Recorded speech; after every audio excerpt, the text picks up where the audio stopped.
history calls this struggle as the Indian Mutiny, whereas the Indian history calls this event as the fight for freedom. The British Army had significant number of Indian soldiers who were forced to help the British by the puppet and treacherous rulers. However, things were not looking good for the soldiers. The bullets given to the Muslim soldiers for their rifles were coated with pork fat and also had beef fat. The British thought that the Indian soldiers might modernize their thinking by accepting pork or beef fat as a useful material for their weapons, but it did not work that way. When this news got out, there was total indignation among all the Indian soldiers who now believed that the British, after taking their land, were attacking their religion. On May 6, 1857, a British officer in Meerut ordered a Muslim soldier to cut the box of bullets with pork fat by his teeth. About 85 soldiers refused to use the bullets.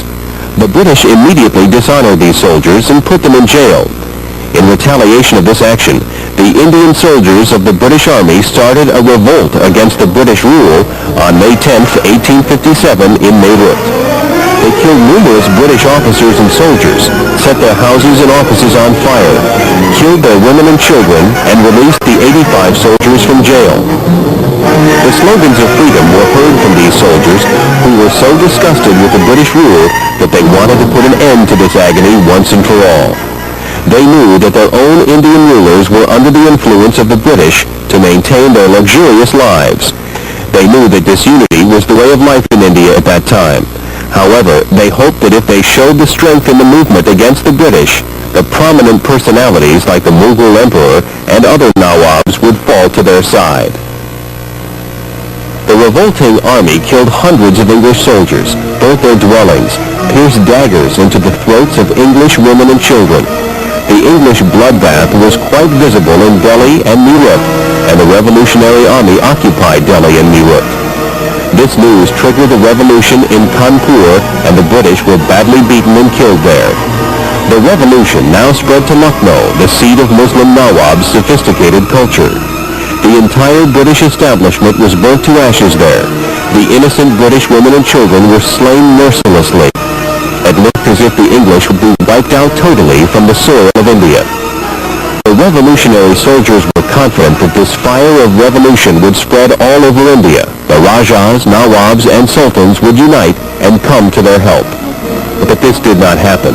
The revolution did not spread beyond Delhi, Meerut, Lucknow, and Kanpur. At last their resources were exhausted. The food supply stopped.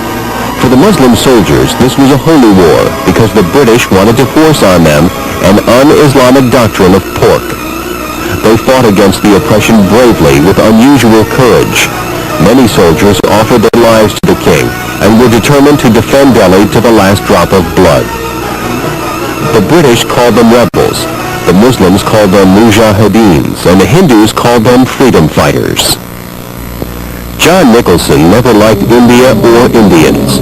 When this revolt broke, he was there in Delhi to execute every Indian he could. The massacre of Indians started on a grand scale. Indian soldiers were hanged in hundreds. The Indian women and children were slaughtered. In this process, Nicholson was killed by an Indian soldier. 6 days of fighting killed thousands of Delhi residents. Any suspect was shot dead on the spot without a trial or appeal. The Indian bodies were scattered all over the streets of Delhi, and finally Lahore Gate, Jama Masjid, and the fort of Salamgarh fell to the British. The gates of the palace were blown out. The remaining mujahideens were shot immediately. The king and his family had already escaped to the tomb of Humayun. William Hudson offered to go out and capture the king for trial. At the tomb of Humayun, William Hudson promised safety to the king's life and arrested him. After cleaning up thousands of Delhi residents and soldiers, they turned their attention towards the royal family. An order was issued to shoot the sons of the emperor. The emperor was quite old at this time. Because of the old age, it was decided that the emperor not be killed. Instead, he was sent to jail in Rangoon, where he spent the rest of his life writing poetry. The Urdu poems that the last Mughal emperor left for future generations is a great reminder of the tragedy and the sorrows that he experienced. His poetry is a landmark in the Urdu literature.